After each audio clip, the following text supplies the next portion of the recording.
হয়েছে প্রায় 42% শিক্ষার্থী, কমেছে জিপিএ 5-এর পরিমাণও। কত সময় চলে গেল, টেরই পেলাম না। ধুর, কেন যে আগে পড়ি নেই।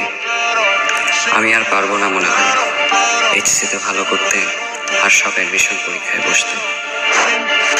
এইচএসসি লাইফে সারা বছর পড়াশোনা করেও শেষ মুহূর্তে এসে ভালোভাবে রিভিশন না দেয় অনেকে যেমন খারাপ রেজাল্ট করে, ঠিক তেমনি শেষ সময়ে এসে ভালোভাবে প্রিপারেশন নিয়ে অনেকে কিন্তু ভালো রেজাল্টও করে।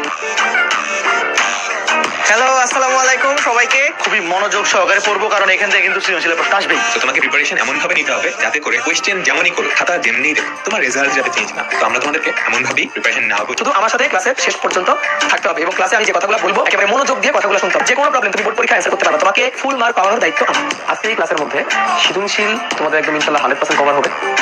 এমসিকিউ যেখান থেকে আসে সেটা তুমি একদম পুরোপুরি দেখে নিতে পারবা। তোমার এই ক্লাস করার জন্য যথেষ্ট।